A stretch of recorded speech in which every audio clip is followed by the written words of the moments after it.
స్వామి దశావతారాలు ధరించాడు. ఏకవింశతి అవతారాలంటారు, ఇంకా అనంతావతారాలంటారు. ఎన్ని అవతారాలు ధరించినా కానీ ఆ తల్లి యొక్క ఉత్తేజాన్ని పొంది స్వామి ధరిస్తున్నారని కృష్ణదేవరాయల వారు కూడా వర్ణించారు. జలచర కిటి హరివటు భృగుకుల రఘుకుల సీరి బుద్ధ ఘోటి ప్రముఖోజ్వల జనికృత జనరక్ష అలమేల్ మంగ అభిదేందిరాలయవక్ష. అలమేలు మంగ అనే అభిధానం కలిగినటువంటి ఇందిరను వక్షస్థలమునందు ధరించి ఉన్నటువంటి ఓ దేవా, నీ ఐశ్వర్యములకు, నీ అవతార విశేషములకు, నీ దుష్ట శిక్షణ శిష్టరక్షణాది మంగళ గుణకరమైనటువంటి అంశాలకు అన్నిటికీ కూడా ఆ తల్లి పురుషకారమవుతూ ఉన్నది అని కృష్ణదేవరాయల వారు కూడా స్తోత్రం చేశారు. కృష్ణదేవరాయల వారికి కూడా విష్ణుదేవుడు సాక్షాత్కరించినప్పుడు, స్వప్న సాక్షాత్కారం కలిగినప్పుడు ఆ దేవదేవునితో కూడా అమ్మవారు కూడా సాక్షాత్కరించారు. లక్ష్మీదేవి కూడా సాక్షాత్కరించారు. నీలమేఘముడాలు డీలుసేజగజాలు మెరుగుచామన ఛాయ మేనితోడ అరవిందముల ఖర్చు రడగించు జిగిహెచ్చు ఆయతంబవు కన్ను దోయితోడ పులుగురాయని చెట్టు పరవన్నె నరవెట్టు హొంబట్టు జిలుగురెంటెంబుతోడ ఉదయార్క బింబంబు వరపు విడంబంబు తొరళంగనాడు కౌస్తుభముతోడ తమ్మికేరుండ పెరకేల దండయిచ్చు లేమురుడిపెడు లేజూపు లేమతోడ. ఆ స్వామి నీలమేఘశ్యాముడై, కౌస్తుభాలంకారుడై, గరుడవాహనారూఢుడై, అరవింద దళాయతాక్షుడై ఏ విధంగా సాక్షాత్కరించాడో ఈ అన్ని వైభవాలతో పాటు అమ్మవారు పక్కనున్నారు, లక్ష్మీదేవి పక్కన ఉన్నారు. ఎంత శోభాయమానంగా ఉన్నారంటే తమ్మికేరుండ పెరకేల దండయిచ్చు లేమురుడిపెడు లేజూపు లేమతోడ. మన జీవుల యొక్క పేదరికాన్ని నిర్మూలనం చేసే మహాసంపత్ స్వరూపిణిగా లక్ష్మీదేవి, ఆ లక్ష్మీదేవి సహితుడై స్వామి సాక్షాత్కరించాడు కృష్ణదేవరాయల వారికి. ఎవరు ఉపాసించినా మధుర భక్తితో, శరణాగతితో, దాస్య భావనతో, శ్రవణం, కీర్తనం, విష్ణు స్మరణం, పాదసేవనం అన్నట్టు ఈ భక్తి మార్గాలలో ఏ ఒక మార్గాన్ని ఆశ్రయించి మనం సేవించినా అందరికీ కూడా ఆ దేవదేవుడు కరుణాసముద్రుడై సాక్షాత్కరిస్తాడు, అనుగ్రహిస్తాడు. అమ్మవారితో కలిపి వేంచేస్తారు, లక్ష్మీదేవితో కూడా తాను వేంచేసి అనుగ్రహిస్తారని ఆ తొలకు దయదెల్పు చిరునవ్వు తోడ. అమ్మవారు చిరునవ్వులు చిందిస్తున్నారు, స్వామివారు చిరునవ్వులు చిందిస్తున్నారు. అటువంటి చిరునవ్వులు చిందించే చిన్మయ విలాస హావభావాలతో భక్తలోకాన్ని అనుగ్రహించే ఆ లక్ష్మీదేవి మన తల్లిని ఆశ్రయించాలి. త్రేతాయుగంలో సీతాదేవియే లక్ష్మి, ద్వాపరయుగంలో రుక్మిణీదేవి లక్ష్మి, కలియుగంలో అలమేలు మంగ లక్ష్మి.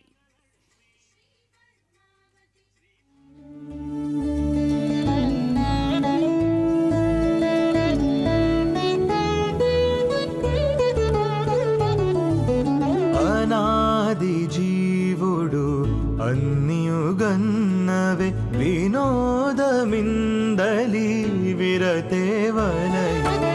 అనాది జీవుడు అన్యుగన్నవే వినోదమిందలి విరతేవలయు.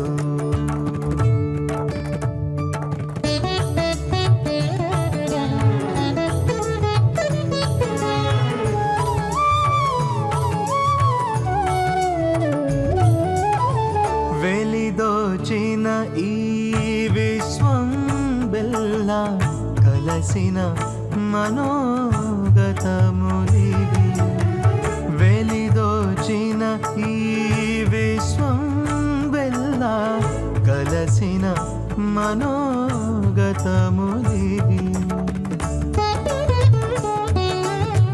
పలు విషయేంద్రియ భావములెల్లా, పలు విషయేంద్రియ భావములెల్లా వెలయదాననుభవించినవే. అనాది జీవుడు అన్యుగన్నవే వినోదమిందలి విరదేవలయు.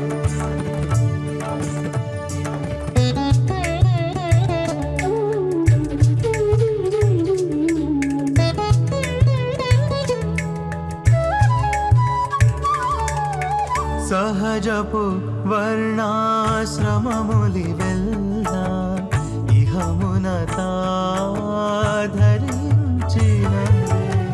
సహజపు వర్ణాశ్రమములి వెళ్ళ ఇహమున ధరించినవే. బహువేద శాస్త్ర పఠనలి వెళ్ళ బహువేద శాస్త్ర పఠనలి వెళ్ళ వహికెక్కగతావచించినవే. అనాది జీవుడు అన్నియుగన్నవే వినోదమిందలి విరదే వలయు.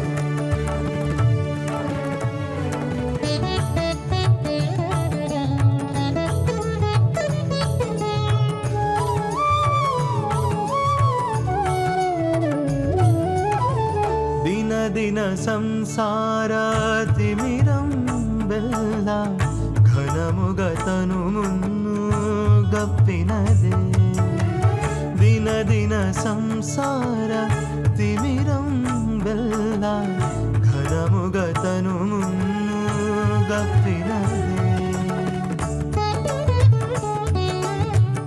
అనయము శ్రీ వెంకటాధిపుడాత్మకు అనయము శ్రీ వెంకటాధిపుడాత్మకు ననిచి తొల్లి కలనాయకుడే. అనాది జీవుడు అన్నియుగన్నవే వినోదమిందలి విరతే వలయు విరతే వలయు. హరినారాయణ గోవింద జయ నారాయణ గోవింద హరినారాయణ గోవింద జయ నారాయణ గోవింద హరినారాయణ గోవింద జయ నారాయణ గోవింద హరినారాయణ. త్రేతాయుగంలో సీతాదేవియే లక్ష్మి, ద్వాపరయుగంలో రుక్మిణీదేవి లక్ష్మి, కలియుగంలో అలర్మిమంగ లక్ష్మి. సీతాలక్ష్మీన్ భవాన్ విష్ణు దేవ కృష్ణ ప్రజాపతి వధార్థం రావణస్యేహ ప్రవిష్టో మానుషీం తనుం అని వాల్మీకి మహర్షి పేర్కొన్నట్టుగా సీతాదేవి లక్ష్మీదేవిగా రావణాది దుష్టుల సంహారం కోసం ఆ లక్ష్మీనారాయణుల యొక్క లీలా విలేసమే రామాయణంగా అవతరించింది. ద్వాపరయుగంలో రుక్మిణీదేవి లక్ష్మీదేవిగా భోజకన్య సరిద్రాజహంసము, భోజకన్య విదర్భరాజపుత్రిక అయినటువంటి భోజకన్య ఆ రుక్మిణీదేవి హృదయం అనే సరస్సులో ఒక రాజహంసలాగా ఈ దేవదేవుడు విహరిస్తూ ఉంటాడు. లక్ష్మీదేవి హృదయం అనే సరస్సులో రాజహంసలాగా విహరించే ప్రణయమూర్తి శ్రీనివాసుడు అని మహాకవులు వర్ణించారు. అందుకే లక్ష్మీదేవి హృదయంలో రాజహంసలాగా విహరిస్తున్నాడు కాబట్టి శ్రీనివాసునికి అలమేలుమంగకు అభేద్యము. ఒకరికంటే ఇంకొకరు గొప్పవారు అని చెప్పడానికి వీలు లేదు, ఇరువురు సమానమే. ఆ సత్యాన్ని అన్నమయ్య వెంకటేశ్వర శతకంలో చెప్పారు. ఆతడి నీవు అమ్మా, నీకు శ్రీనివాసునికి ఎటువంటి తేడా లేదు, ఆ శ్రీనివాసుడే నీవు. శ్రీనివాసుని తత్వమహత్వాలకు కూడా కారణభూతురాలైనటువంటి నీవు ఆతడే నీవు, నీవనగనాతడు. నీ పలుకే తలంపగా ఆతని పలుకు, నీ హృదయం ఆతడిపో అలమేలుమంగ. నీ చేతిది సర్వజంతువుల జీవనమంతయు అంచు సన్మునివ్రాతము సన్నుతించు అనవారణ నీసతి వెంకటేశ్వర. ఆ వెంకటేశ్వర స్వామి పట్టపురాణి అయినటువంటి ఈ అలమేలుమంగకు వారిరువురికి ఎటువంటి తేడా లేదు. స్వామియే అమ్మవారు, అమ్మవారే స్వామి. ఎవరిని స్మరించినా అక్కడ ఆ అమ్మవారికే చెందుతున్నాయి, స్వామికే చెందుతున్నాయి. అటువంటి ఆ ఆది దంపతులు ప్రణయమూర్తులు, నిష్కల్మషమైనటువంటి మధుర ప్రణయం కలిగినటువంటి వారు, శరణాగతుల పట్ల అపారమైన అనురక్తి కలిగినటువంటి కరుణా స్వరూపులు. ఏ విధంగా మనం ఆశ్రయించాలి? ఆర్తితో తపనతో మనం ఆశ్రయించాలి. అమృత, అభవ, అలయ, అక్షయ, అవికార, అప్రతర్క్య, అనఘ, అజిత, అచల, అప్రమేయ, అమల, ఆద్య, అనాద్యంత ఆర్తమతులమమ్ము అవధరింపు అని దేవతలు ఆశ్రయించినట్టుగా మనమంతా కూడా అన్నమయ్య చెప్తాడు ఎలా ఆశ్రయించాలో. యోగ్యత లేని కష్టుడ, అయోగ్యుడ అనిట చూడ, గర్భనిర్భాగ్యుడ, నీ కృపామతికి ప్రాప్తుడని అలమేలు మంగ. లోకంలో సంపన్నులుంటారు, ఆచార్య పురుషులున్నారు, జ్ఞానులున్నారు. వారినందరినీ అమ్మవారు ప్రత్యేకంగా కటాక్షించాలా? అలా అమ్మవారు కటాక్షిస్తేనే వారికి అవన్నీ కలిగాయి. అమ్మా, ఈ జీవుడు అలా కాదు, ఎటువంటి యోగ్యతలు లేనటువంటి వాడు, దీనాతి దీనుడు, నిర్భాగ్యుడు, ఇటువంటి వాడు నీ కృపామతికి పాత్రుడవుతాడు. ఇటువంటి ఈ నిర్భాగ్యుడి జీవుని ఉద్ధరించినప్పుడే కదా నీ దయారసం బావుగా వ్యక్తమవుతుంది తల్లి అని సమస్త చైతన్య స్తన్యదాయిని, చైతన్యము అనే క్షీరాన్ని బిడ్డలకు అనుగ్రహించే తల్లి ఈ అలమేలు మంగని వేదాంత దేశకుల వారు పేర్కొన్నారు.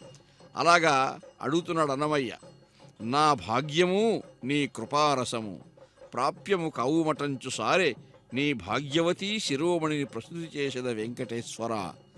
స్వామి, అందుకే నేను అమ్మవారిని ముందు ప్రార్థిస్తున్నానని అన్నమయ్య ఆ దేవదేవునిపై సంకీర్తనలు చెప్పడానికి ముందే ఈ శతకం రాసి స్వామి ఆ అమ్మవారిపై ఉండే భక్తి ప్రపత్తులు లోకానికి చాటారు అన్నమయ్య, అన్నమాచార్యుల వారు. అటువంటి ఆ అమ్మవారు స్వామి ద్వాపరయుగంలో కళ్యాణం చేసుకున్నప్పుడు నిజచేతోహారిణిన్, ఆ రుక్మిణి ఎటువంటిదంటే స్వామి యొక్క అంతరంగములో నిలవై ఉన్నది, కొలువై ఉన్నది. స్వామి అంతరంగమును కూడా తన అంతరంగముగా చేసుకోగలిగినటువంటిది.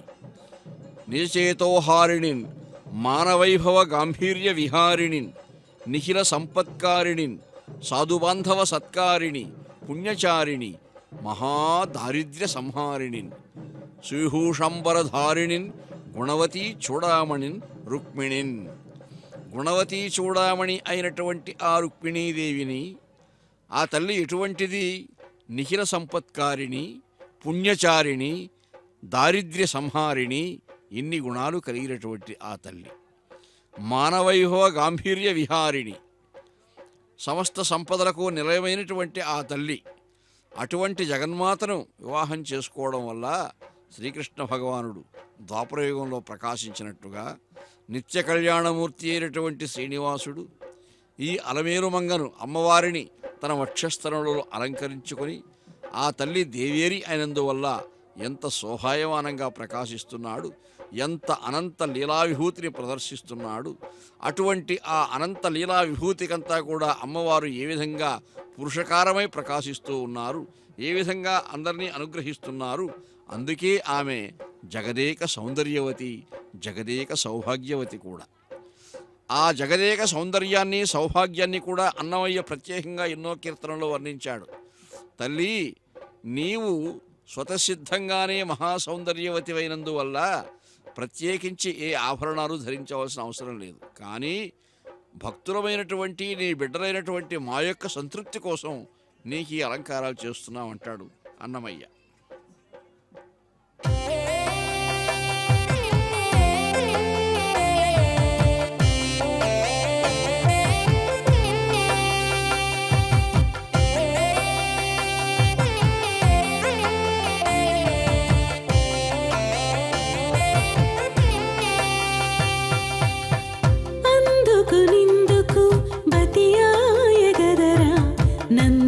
ధరుడా నీడు నవ్వు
చెనగోళ్ళ బొమ్మాలాడే నన్ను జూచి నలువంక నాడు నీవు నవ్వితివి గదరా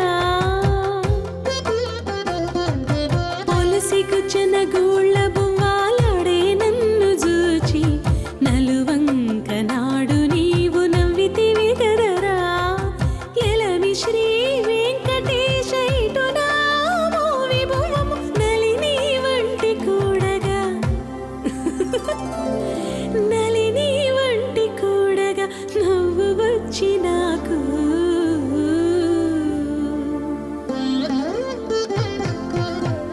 అందుకు నిందుకు బతియాయ గదరా నందకధరుడా నేడు నవ్వు వచ్చి నాకు స్వతసిద్ధంగానే మహాసౌందర్య అయితవతి అయినటువంటి అలమేలు మంగ అమ్మవారు వీరలక్ష్మిగా ప్రకాశిస్తున్నటువంటి ఈ జగదేక సౌభాగ్యవతి అన్నమయ్య వర్ణిస్తున్నాడు. ప్రత్యేకించి మళ్ళీ అలంకారాలు చేయవలసిన అవసరం లేదు. ఆ అలంకారాలన్నీ కూడా బిడ్డలైనటువంటి దాసులమైనటువంటి మా యొక్క సంతృప్తి కోసమే తప్ప తల్లి నీకు అలంకారాలు కావాలా? గంధము పూసేవేలే కమ్మనిమేన ఈ గంధము నీ మేనితావి కంటే ఎక్కుడా అద్దము చూచేవేలే అప్పటప్పటికి అద్దము నీ మోము కన్న అపురూపమా ఒద్దిక తామరవిరి నొత్తేవు కన్నుల గద్దరి కన్నుల కంటే కమలము ఘనమా బంగారు వెట్టేవేలే పడతిని మెయినిండా బంగారు నీ తనుకాంతి ప్రతివచ్చేనా ఉంగరాలేటికినే ఒడికపు రేళ్ల వెంగలిమణులు నీ వెలిగోర ఓరునా అని ఆ జగన్మాత యొక్క ఆపాదమస్తకాలంకార సంశోభితమైనటువంటి ఆ దేదీప్యమాన జగన్మంగళాకృతిని ఎన్నో ఆభరణాలతో ఉన్నా కానీ ఆ ఆభరణాలన్నీ కేవలం మన సంతృప్తి కోసమే తప్ప ఆ తల్లికి అలంకారాలు కావాలా? అలంకారాలకే అలంకారాలుగా తానై ఈ ప్రకృతికే అన్ని శోభలు ప్రసాదిస్తున్నటువంటి ఆ జగన్మాత ఈ పంచభూతాత్మక ప్రకృతిలో ఉన్న సౌందర్యాలకంతా కూడా తానే ఉత్తేజకరమైనటువంటి మహాశక్తి స్వరూపిణియే ప్రకాశిస్తున్నటువంటి ఆ జగన్మాతకు ప్రత్యేకించి అలంకారాలు చేయవలసిన అవసరం ఉన్నదా అని అన్నమాచార్యుల వారు తన సంకీర్తనలో పేర్కొన్నటువంటి ఆ యొక్క వర్ణనలు అత్యద్భుతంగా ఎప్పటికీ నిలిచి ఉంటాయి. అందుకే ఆ తల్లి అలమేలు మంగ హరియంతరంగ కలితనాట్యరంగ కరుణాపాంగ చిరువుడు వీడే చేకురు నేడే వలరాజు తూపులివి వాడి మీది వాడి అరినీలవేణి అంబుజపాణి వెలయగ జగదేక విభుని రాణి కలయు నీ పతివచ్చే కక్కన నిన్నిది మెచ్చే పలికీని చిలుకలు పచ్చి మీద పచ్చి శతచంద్రవదన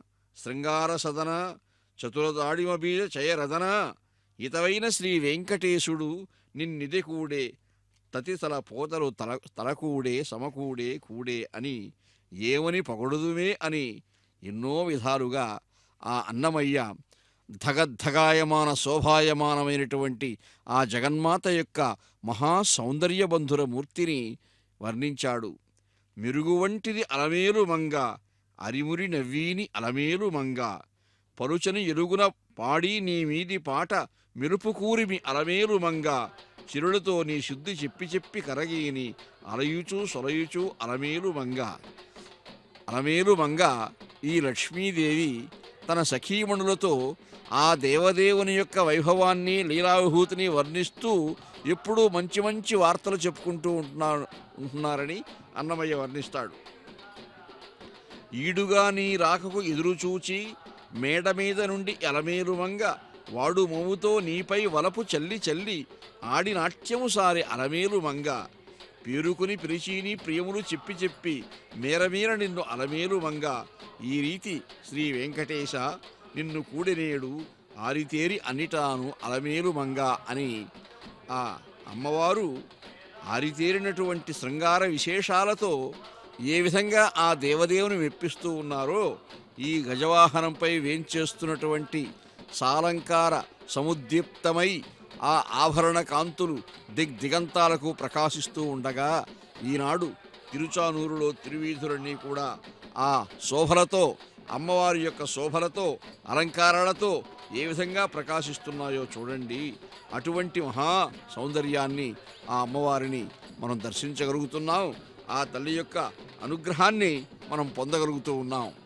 ఆ అనుగ్రహానికి ఏ విధంగా మనం పాత్రులం అవుతామో ఆర్తితో ఆశ్రయించినప్పుడే పాత్రులమవుతామని అన్నమాచార్యుల వారు చెప్పారు. ఎందరో ఆచార్య పురుషులు కూడా వర్ణించారు. అటువంటి విష్ణుపత్నీం క్షమాం దేవీం మాధవీం మాధవప్రియాం విష్ణో ప్రియ సఖీం దేవీం నమామి అచ్యుత వల్లభాం అని ఆ తల్లి ఆ పద్మోద్భవ ఆ పద్మ సరోవర సంజాత అయినటువంటి జగన్మాత దయాస్వరూపిణి చైతన్య స్తన్యదాయిని మనకు భద్రత్వాన్ని ప్రసాదిస్తూ ఉన్నది.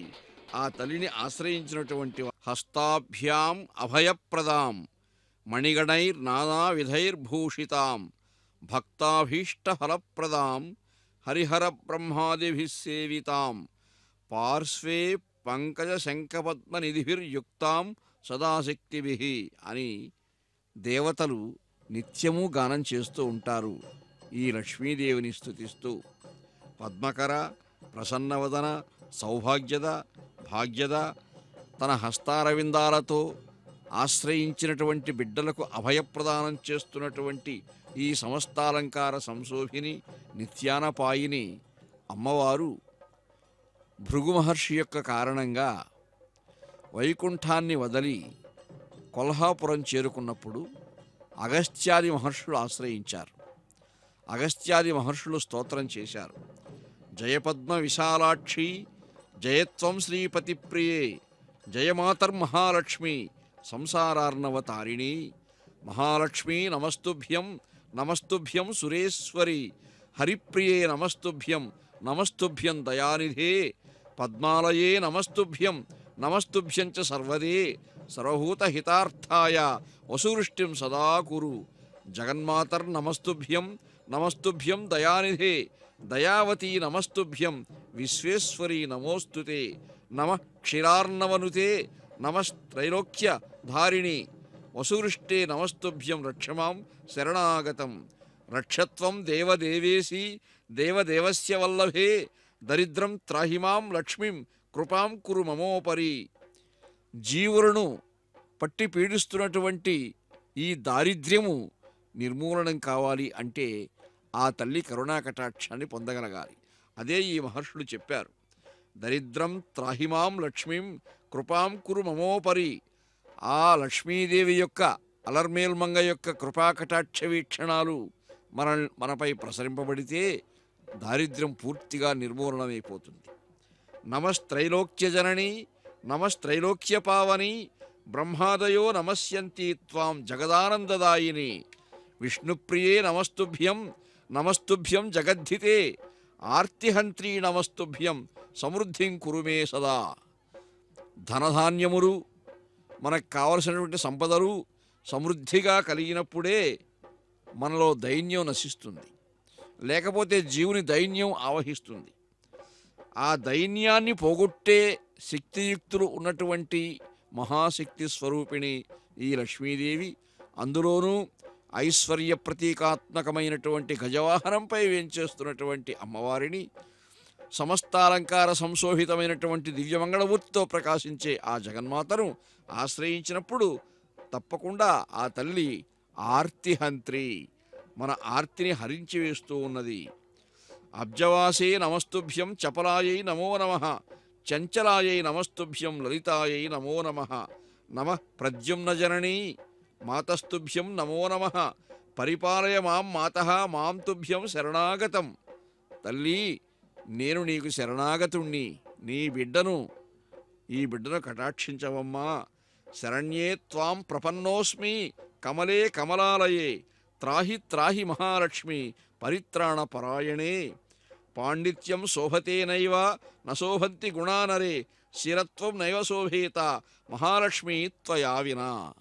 మహర్షులు చెప్పారు, ఎంత పాండిత్య ప్రతిభా విశేషాలు కలిగి ఉన్నటువంటి మహాపండితుడైనా లక్ష్మీదేవి అనుగ్రహం లేకపోతే ప్రకాశించలేడు. కీర్తి కూడా యశోలక్ష్మి అంటారు. ఆ యశోలక్ష్మి లక్ష్మీ అనుగ్రహం కలిగిన వానికే కీర్తిలక్ష్మి కూడా కలుగుతుంది.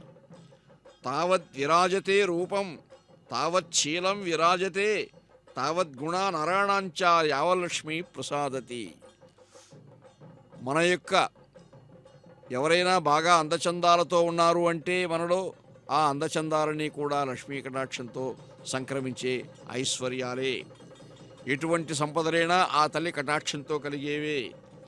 లక్ష్మీ త్వయాలంకృత మానవాయే పాపైర్విముక్తా నృపలోకమాన్య గుణైర్విహీనా గుణినో భవంతి. ఆ తల్లి అనుగ్రహం ఉంటే ఎటువంటి సద్గుణాలు లేనటువంటి దుర్మార్గుడు కూడా మంచి మార్గంలోకి వచ్చేస్తాడు, సన్మార్గుడైపోతాడు. ఆ తల్లి అనుగ్రహం ఉంటే ఏమైనా జరుగుతుంది. చిన్న గడ్డిపోచ కూడా మేరు పర్వతం అయిపోతుంది ఆ తల్లి కరుణా కటాక్షం ఉంటే.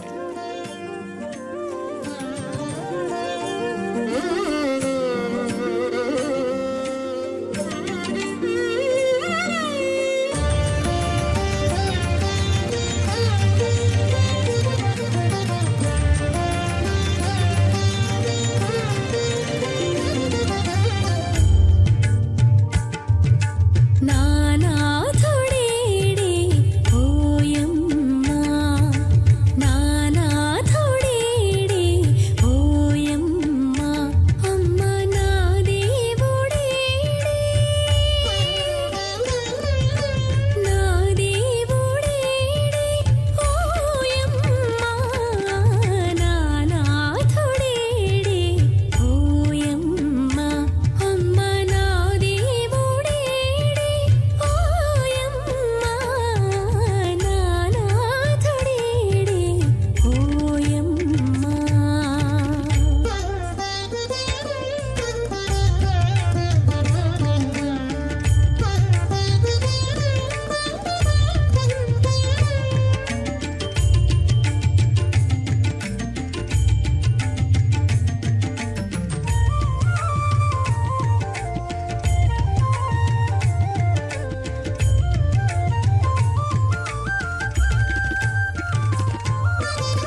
తవ సుప్రభాతమరవిందలోచనే భవతు ప్రసన్న ముఖ చంద్రమండలే విధి శంకరేంద్ర వనితాభిరచితే వృషశైలనాథ దయితే దయానిధే వృషశైలనాథ దయితే దయానిధే.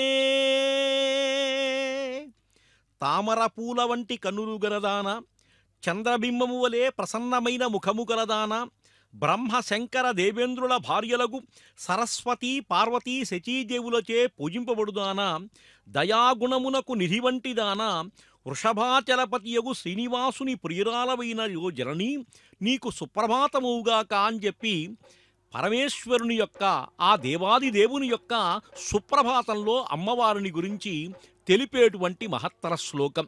చూడండి, ఆ చిన్నారులంతా కూడా కోలాట నృత్యం చేస్తూ కనువిందు చేస్తున్నారు అమ్మవారి యొక్క దివ్య పుష్కరిణి. ఈ పుష్కరిణిలోనే శ్రీనివాస ప్రభువుకి సువర్ణ కమల మధ్యంలో రథములో ఆవిర్భమైనటువంటి మహాతల్లి పద్మావతీదేవి ఎంత కనువిందుగా ఉందండి. పంచమి తీర్థం నాడు ఇక్కడ జరిగేటువంటి శోభ అంతా ఇంతా కూడా కాదు. అటువంటి దివ్య పుష్కరిణి మనమంతా కూడా చూస్తున్నాం. ఈ రోజున ఈ మహాతల్లి యొక్క మంగళదేవత యొక్క అనుగ్రహం మనకందరికీ కూడా కావాలి. అందుకని ఈమెను స్వతంత్ర వీరలక్ష్మి శ్రీ అలర్మేల్ మంగ అని చెప్పి అంటుంటారు. ఇక్కడ ఈమె స్వతంత్రురాలు కనుకనే అందరికీ అన్ని కోరికలు ఇచ్చేటువంటిది. ఇంతకు ముందు 2 కొండలు ఒకే రకంగా ఉండేవిట. కాసింత ఎక్కువ దయ కలిగినటువంటి మహాతల్లి కాబట్టి ఆ దయ అందరి మీద చూపించటం వల్ల కొండ బరువై ఆమె కొండ కిందకు మారింది, ఆయన కొండపైన ఉన్నాడు అని చెప్పి అంటుంటారు. ఇది ఒక కథనం, నిజంగా ఉండొచ్చు. తల్లికి బిడ్డలపైన ప్రేమ ఉంటుందండి తండ్రి కంటే కూడా. తండ్రికి కూడా ఉంటుంది, కనపడదు. తల్లికి అత్యంత ప్రేమ ఉంటుంది కరుణాంతరంగా. చూడండి, వారు ఒక నృత్యం అత్యద్భుతమైనటువంటి కళాకారులు ఇక్కడే ప్రదర్శించబడాలి. నృత్య సమన్వయమంతా కూడా జరగాలి. అదొక విచిత్రమైనటువంటి నృత్యం. వెనకాల వాద్య విశేషం. ఇందాక నెమళ్లను చూశాం. ఇన్ని విధముల శోభలతో ఉంటేనే ఇది బ్రహ్మోత్సవం అవుతుంది, కానీ లేకపోతే లాభం లేదండి. అమ్మవారి యొక్క గజమాల, కొత్తగా వేసినటువంటి బంగారు కాసుల మాల, బంగారంతో నింపబడినటువంటి భద్రగజం, ఆ పైన వెలుగుతున్నటువంటి అలర్మేల్ మంగ, ఆమె యొక్క బ్రహ్మోత్సవం. ఈరోజు గజవాహనోత్సవం. అమ్మవారి యొక్క ఉత్సవముల్లో కూడా గజవాహనం చాలా గొప్పది అని చెప్పి అంటుంటారు.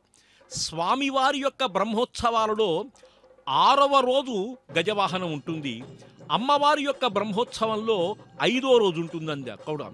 అందుకని ఈ గజం అత్యద్భుతమైనటువంటి ఐశ్వర్యప్రదం. అందుకని అన్ని ఉత్సవాలలో కూడా వైష్ణవ క్షేత్రాల్లో గజోత్సవం తప్పకుండా ఉంటుంది. పూర్వం రథాలలో కూడా రథ, గజ, అశ్వ, పదాతి బలం ఉపయోగించేటువంటి వాళ్ళు. చక్రవర్తిగా పట్టాభిషేకం జరిగేటప్పుడు ఒక్కసారి చూడండి, నిజమైనటువంటి భద్రగజం. ఇందాక బంగారు భద్రగజం చూశాం, ఇప్పుడు చక్కటి భద్రగజం, మదము కారుతుండేటువంటి అమ్మవారి యొక్క సేవలో నేను పాల్గొంటున్నాను. అదుగో బంగారు భద్రగజం మోస్తుంది. ఆమె యొక్క వారసులమేమిమంటానికి చక్కటి కొండ చర్యల్లాంటి భద్రగజములు కాస్త తిరుచానూరులో అమ్మవారి యొక్క వాహనం ముందు వెళుతుంది. ఇదిగో చూడండి, నృత్య కళాకారులు అందరికంటే ఎత్తుగలిగినటువంటి వాళ్ళై చిత్ర విచిత్ర భంగిములలో కూడా వీళ్ళంతా నాట్యం చేస్తున్నారు. ఇదేనండి శోభ, మహత్తర శోభ ఇదే అంతా కూడా. అందుకనే చక్రవర్తికి పట్టాభిషేకం జరిగినప్పుడు కూడా ఆ మహారాజు పట్టపు ఏనుగుపై కూర్చుని నగరంలో ఉత్సవంగా వస్తాడు. అదే ఆగజాంతమైశ్వర్యం. గొప్ప ఐశ్వర్యవంతుడు, గొప్ప ప్రభువు అంటే అతని ఇంటి ముందు ఏనుగుల గుంపు ఉండాలి. ఇదే విషయాన్ని మహాభారతంలో విరాట పర్వంలో తృతీయాశ్వంలో ద్రౌపది భీమునితో ధర్మరాజు యొక్క మహిమను వర్ణిస్తూ యవ్వానివాకిట ఇఫమద పంకంబు రజోభూషణ రాజినడగు, యవ్వానివాకిట ఇఫమద పంకంబు రాజభూషణ రజో రాజినడగు. యవని వాకిట్లో మదపుటేనుగుల చెక్కిళ్ల నుండి కారే మదజలధారం వల్ల ఏర్పడిన బురదను ఆయన్ని సేవించడానికి వచ్చే మహారాజుల యొక్క ఆభరణాల ఒరిపిడి వలన రాలిన ధూళికణాలు అణచివేస్తుంటాయో అతడు ధర్మరాజు అని చెప్పంటుంది. అంటే ఇక్కడ ఆ ఏనుగులు ఎంత ప్రశస్తం, అందుకే దాన్ని హస్తిపురం హస్తినాపురం అయింది. తరువాత ఏనుగుల బలం అధికం, అందుకనే కొంతమంది ప్రతాపరుద్ర గజపతి అంటారు. అంటే ఆ మహారాజు గజములు అధికముగా ఉంటాయంతా కూడా. చతురంగ బలాలలో కూడా ఏనుగుల గుంపు వేరండి. అసలు ఏనుగుంటే ఒక మహత్తరమైనటువంటి గొప్పతనం ఎక్కడైనప్పటికీ కూడా ఇక్కడ పేరుకున్న ఏనుగులు ఐశ్వర్యానికి ప్రతీకలు. చూడండి, చిత్ర విచిత్రమైనటువంటి ఆ జుట్టుతో వాళ్ళంతా కూడా అందరూ తమనే చూడాలి అనే ఉద్దేశంతో అలంకరించుకు వచ్చి అమ్మవారి యొక్క ముందు నాట్యం చేస్తున్నారు. దర్శనీయమైనటువంటి శుభవస్తువుల్లో కూడా ఏనుగు ప్రశస్తం. ఏనుగులు సాకటం చాలా ఖర్చుతో కూడుకున్నటువంటి విషయమండి. అలాంటిది వేల కొనిది ఏనుగులు గుంపుల్ని సాకటం అంటే అతని ఐశ్వర్యం ఎంతో గొప్పదై ఉండాలి అంటారు. అటువంటి గజవాహనోత్సవాన్ని మనం చూస్తున్నాం. బలిమిసేయక నీవు పదవమ్మా,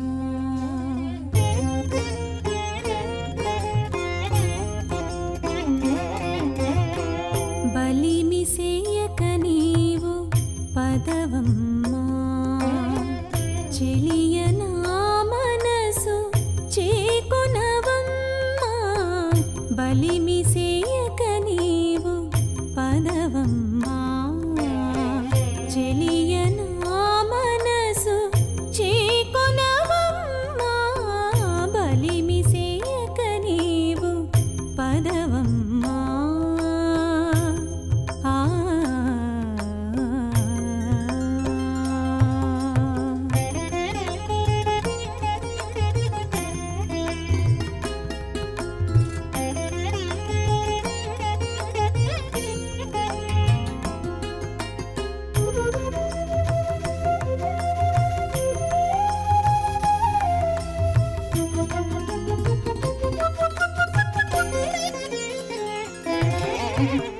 ననుపులేని చోట నవ్వుట కంటేను జునిగి వాదులు అడుచుటే సుఖము, ననుపులేని చోట నవ్వుట కంటేను జునిగి వాదులు అడుచుటే సుఖము, మనసు రాని చోట మాటలాడు కంటేను మునుపని తన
చల్లగ తొలగుటే సమసుఖము ఒల్లమి సరి కూచుండుట కంటెను చల్లగ తొలగుటే సమసుఖము ఎల్లగ శ్రీ వెంకటేశుడు నన్ను గూడి ఎల్లగ శ్రీ వెంకటేశుడు నన్ను గూడి కొల్లగనిదియే కోరుట సుఖము బలిమి సేయక నీవు బలిమి సేయక నీవు బలిమి సేయక నీవు పదవమ్మా చెలియ నా మనసు చేకొనవమ్మా బలిమి సేయక నీవు పదవమ్మా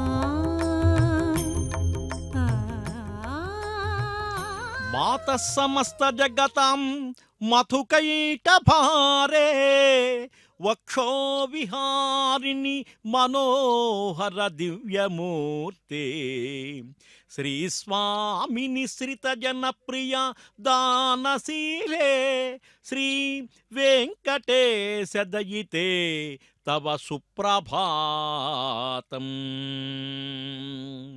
స్వామివారి యొక్క సుప్రభాతాన్ని మనం వింటుంటే అమ్మవారికి సంబంధించినటువంటి ఈ శ్లోకం కనపడుతుంది. అంటే అన్ని లోకములకు కన్న తల్లి మధుకైటభులనే రాక్షసులకు శత్రువైన విష్ణువు యొక్క వక్షస్థలమునందు విహరించేటువంటి దానా, మనోహరమైన దివ్యమైన ఆకారము గలదానా, సిరుల దొరసాని, ఆశ్రయించిన జనుల కోర్కెలు తీర్చుదానా, శ్రీ వెంకటేశ్వర స్వామి ప్రియురాలవైన లక్ష్మీదేవి నీకు సుప్రభాతమోగాక అని చక్కగా చెప్పేటువంటి శ్లోకం. ఎందుకంటే నిజంగా అన్ని లోకాలకు తల్లి, అన్నీ ఇచ్చేటువంటిది. ఒక మాట అంటారు పెద్దలు, అసలు తిరుమల వెళ్ళి స్వామిని చూసే ముందే అమ్మవారి దగ్గరకు వెళ్ళాలట. తమ తమ కోరికలన్నింటినీ కూడా చక్కగా ఓపికగా వినేటువంటి మహాతల్లి అమ్మవారు. అందుకనే ఆమె స్థిరచిత్తంగా పద్మం పైన కూర్చుంటుంది. ఒక్కసారి స్వామివారు భక్తాదులు కొన్ని లక్షల్లో వస్తుంటే నిలబడి శంఖచక్రములు కలిగి నడుంపైన చేయిబెట్టుకుని వాళ్లకు హడావుడిగా దర్శనం చేయిస్తారట. కానీ అమ్మవారు అట్టా కాదు. ఎంతమంది వచ్చినా ఓపికగా చక్కగా అందరికీ దర్శనమిచ్చి వాళ్ళ యొక్క యోగక్షేమాలు అడిగి వాళ్ళ యొక్క కోరికలను మన్నించి స్వామివారికి చెబుతుందిట. అది అమ్మ యొక్క లక్షణం. అట్లా ఈ అమ్మ సిరుల దొరసాని మహాతల్లి అలర్మేల్మంగా భక్తులకందరికీ కూడా కరుణ కొనిపించేటువంటి హృదయాంతరంగా, శ్రీ వెంకటేశ పరబ్రహ్మ యొక్క హృదయాంతరంగా ఆ మహాతల్లి యొక్క బ్రహ్మోత్సవం ఈరోజంతా. అందుకని ఈ మహాతల్లిని గురించి చెప్పేటప్పుడు కూడా శ్రీవారికి బ్రహ్మ స్వయంగా తాను ముందు ఉండి ఉత్సవాలు జరిపించినా ఆ ఉత్సవం శ్రీవారికి ఒక్కరికే కాక వక్షస్థలంలోని స్వామినికి కూడా చెందుతాయి.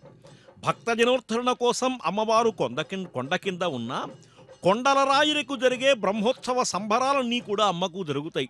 సాధారణంగా బ్రహ్మోత్సవాలు ఆయా దేవతల ప్రతిష్ఠ జరిగిన సందర్భాన్ని బట్టి కానీ వారు అవతరించిన నక్షత్రాన్ని గడపబట్టి జరపడం సాంప్రదాయం. అమ్మవారు కార్తీక మాసంలో ఆవిర్భవించిన కారణంగా శ్రీవారికి జరిగినట్టే 9 రోజులు బ్రహ్మోత్సవాలు అమ్మకోన నిర్వహించడం ఒక ఆనవాయితీ. ఒకప్పుడు శ్రీవారి బ్రహ్మోత్సవాలు కూడా తిరుచానుడులోనే జరిగేవి కనుక స్వామినికి భేదం లేదు అంటారు. క్రమక్రమంగా తిరుమల క్షేత్రం విస్తరించిన తరువాత అక్కడే శ్రీవారి బ్రహ్మోత్సవాలు జరుగుతున్నాయి. ఎవరి క్షేత్రంలో వారి ఉత్సవాలు జరగటం సముచితమైనటువంటిది. అందుకే అమ్మవారి ఉత్సవాలను బ్రహ్మోత్సవాలు అనడంలో బ్రహ్మ ఉండి జరిపించేవి కాదు. బ్రహ్మ శబ్దానికి పెద్దదనేటువంటి అర్థం, పరబ్రహ్మం అనేటువంటి అర్థం. ఈ 2 అర్థాల్లో అమ్మవారి యొక్క బ్రహ్మోత్సవాలు సార్థకమవుతాయివంతా కూడా. అందుకని కటాక్ష ఇహ కామథుకు తవ మనస్తు చింతామణి కరహ సురతరు సదా నవనిధిస్త్వేమేందిరే భవేత్తవ దయారసో మమ రసాయనము చాన్వహం ముఖం తవ కళానిధి వివిధ వాంఛితార్థప్రదం. అమ్మవారిని గురించి చక్కటి శ్లోకం. అలర్మేల్ మంగమ్మ కటాక్షం భక్తుల పాలిట కామధేనువు, ఆ తల్లి నిండు మనస్సు చింతామణి, ఆ జగన్మాత రెండు చేతులు కల్పవృక్షాలు, ఆ అమ్మ దివ్యమంగళ స్వరూపం నవనిధుల రాశి, ఆమె కురిపించే దయారసం ఆస్వాదనీయమైన ఆనందామృతం, సౌందర్య లహరి అయిన అమ్మ ముఖారవిందం సమస్త కళలకు కాణాటి. ఇలాంటి అద్భుతమైన అనంతమైన సుగుణాల ఖని అయిన అలర్మేల్మంగ దివ్యమంగళ విగ్రహం అందరికీ అఖిల వాంఛితార్థప్రదం అనేటువంటిది ఈ శ్లోకం మనందరికీ కూడా చెబుతాం.